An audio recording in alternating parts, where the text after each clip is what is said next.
Assam study চেনেলটোলৈ সকলোকে বহুত নমস্কাৰ জনাইছোঁ আৰু লৈ আহিছোঁ মই আজি অসমীয়া বিষয়ৰ কেইটামান প্ৰশ্ন উত্তৰ যিহেতু অহা মে মাহত পুনৰ নেট অনুষ্ঠিত হ'ব আৰু তাৰ বাবে মই অসমীয়া বিষয়ৰ ভাষা সম্পৰ্কীয় কেইটামান প্ৰশ্ন উত্তৰ আপোনালোকক দিবলৈ আহিছোঁ। আজিৰ প্ৰথমটি প্ৰশ্ন আছে, ইংৰাজী ইণ্টাৰটেক্সুৱেলিটি শব্দটিৰ অসমীয়া প্ৰতিশব্দ কি? উত্তৰ হ'ব আন্তঃপাঠকগততা। 2 নম্বৰ, ধ্বনিতত্ত্ব আৰু ৰূপতত্ত্বৰ সম্পূৰ্ণ বৰ্ণনা থকা প্ৰথম পুথিখনৰ নাম কি?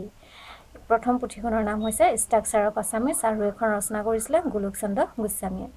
3 নম্বৰ, চিনাকি আৰু ভালৰি কি প্ৰত্যয়? চিনাকি আৰু ভালৰি হৈছে তৰ্ধিত প্ৰত্যয়। 4 নম্বৰ, চায়াং আৰু ময়িং উপভাষাৰ লগত সম্পৰ্ক থকা ভাষাটো কি? চায়াং আৰু ময়িং উপভাষাৰ লগত সম্পৰ্ক থকা ভাষাটো হৈছে মিচিং ভাষা। 5 নম্বৰটো আছে ক অংশৰ লগত খ অংশ মিলোৱা। মই গোটেইখিনি মিলাই দিছোঁ গোটেইকেইটা।